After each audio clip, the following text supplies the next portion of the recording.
Hey guys, Lencac here. Just thought I'd go through and show you a few things on the AR that I built for myself a while ago when I was doing some AR builds. And so I just got done cleaning it, so I kind of broke it down a little bit so I can show you what the internals of it are and how and why I did the way I did it, okay? All right, first let's start with the upper and lower receiver. What I started with was a matched upper and lower Noveske receiver, which I actually got from John Noveske when he was still alive. And as you can see, along with the Magpul handguard, I had it Cerakoted in my Cerakote guy Jesse at Legendary Coatings. We came up with a custom color. We just call it Midnight Bronze. It's bronze. It has, I think, probably has a little bit of black in it, maybe. But it came up with that color. I liked it. It looks pretty good. And then, of course, working from the back to the front, if we can do that, I put a full A2 buttstock on it because of the length of the buffer system in it, which I prefer for couple reasons that I'll go into, and also because it has a trunk, and just so I'll tell you here after a bit, is a place where I store the backup site for the sighting system if I need to take off the ACOG for some reason. So I utilize the trunk for that. But then if we go and take a look, I've also got a battery assist device on it here that I put in place. I have the ties for the trigger pins, anti-rotation trigger pins, which is for the usage I give this thing is really not necessary. I suppose that would be more for full automatic weapons to kind of keep the trigger pins from rotating. I got a Magpul MOE grip on it. I got a Magpul 60-degree safety on it. It's ambidextrous safety, of course. And if you look in the handguard, it's also got a trunk too, which I put in it. I put the wrench to attach the rear backup sight if I want. And I've also taken and I put some heavy metal in there. I think it's Mallory, but I put that in there just to kind of give it a little better feel, a little better balance on it. But and then, of course, what I've done is I've taken and I've put a JP Enterprises trigger, a fire control trigger in it, which I like a lot. It's very crisp, very sharp. There's no creep or anything on it. It just kind of goes bang. And then a wedge for the upper and lower receiver just to make sure everything stays good and tight. And of course, this receiver matched upper and lower, because they are matched, they are built to the same tolerances to each other, which is a plus. And then, of course, as far as the buffer tube goes, this is a JP Enterprises 7% centerless ground spring and a JP Enterprises low mass buffer in it. So, and that's kind of all this stuff goes in concert with everything else that I've put together on it. And of course a Magpul, I use Magpul mags on them. I like them. They just feel good in the hand and that sort of thing. Got a number of those things. And then let's go look at the upper on it now. And of course, as you see, I've got an ACOG on it.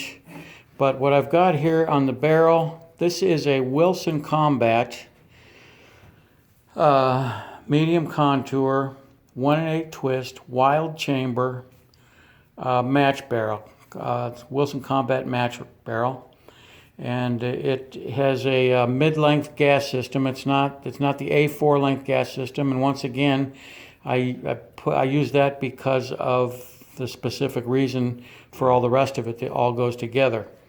And really nice barrel. Of course, as you notice, I did not put a flash hider on it. Once again, it's for basically for the balance.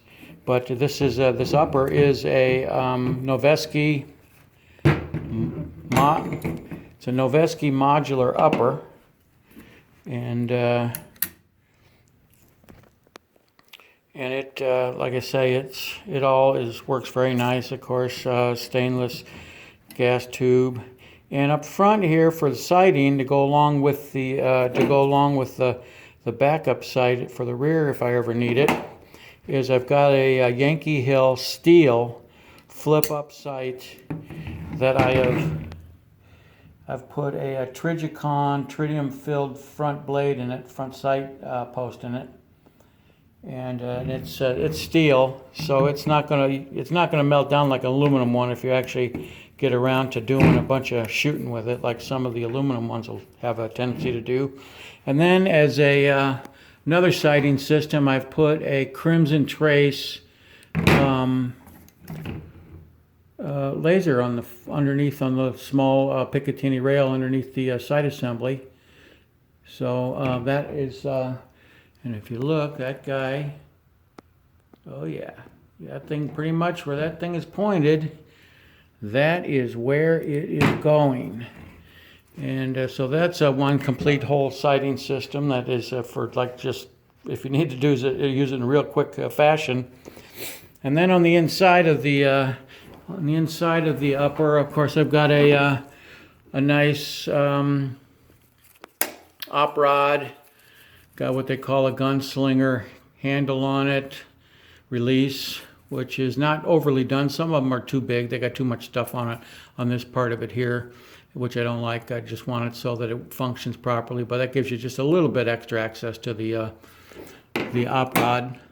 And then I've got a JP Enterprises low mass bolt carrier, and it has been melanite treated.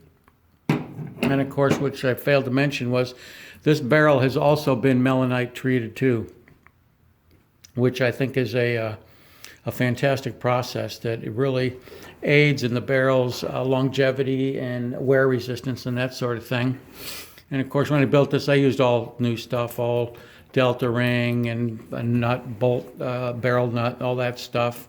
Forward assist on it, of course, but then I got the low mass bolt carrier, stainless steel, MPI bolt itself, JP Enterprises, and then I got the pin for the camming part of it, a boron treated one of those, I forget what you call it, and needless to say, you know, a standard firing pin, and of course the pin to hold it all together.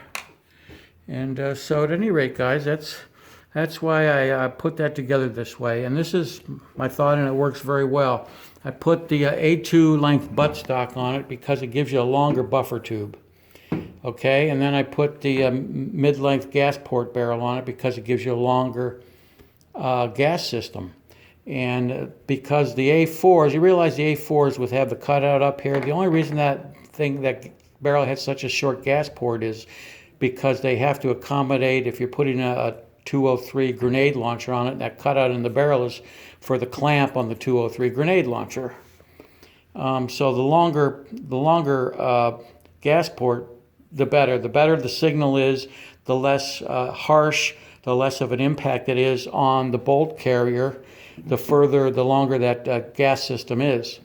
And so that's why I did it. And then in addition to, with the long buffer system on the full A2 buttstock, the rifle is smooth. It has virtually no recoil whatsoever. It's a pleasure to shoot. You can basically, like even at 100 yards, you can pull the trigger and watch the impact. So that's how I built that to be, longevity of use, ease of wear on the parts, and for the recoil impulse, that sort of thing.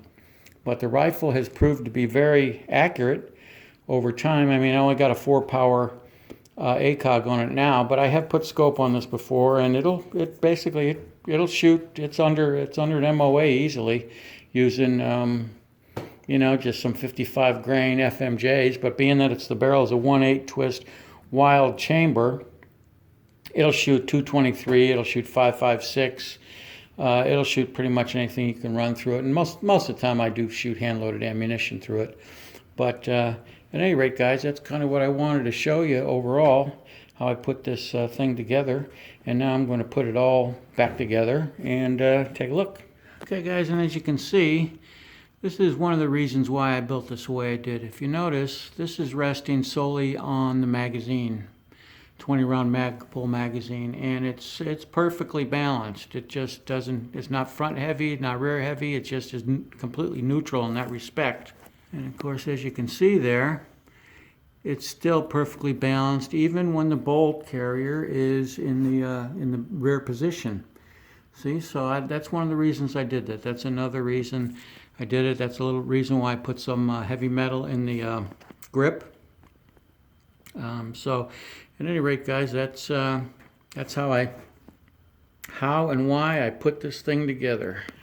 And of course, on this side, if you notice, I have attachments for sling swivels on the rear and on the front, and I've also got attachments for sling for single and dual mount sling, and so I think I've got this pretty well fitted out how I like it.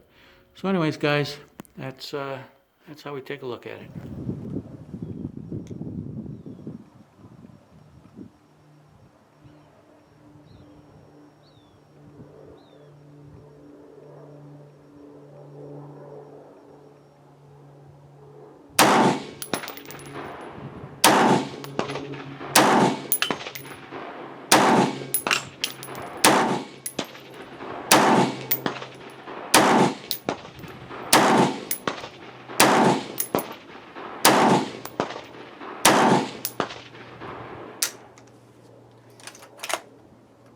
Empty bag.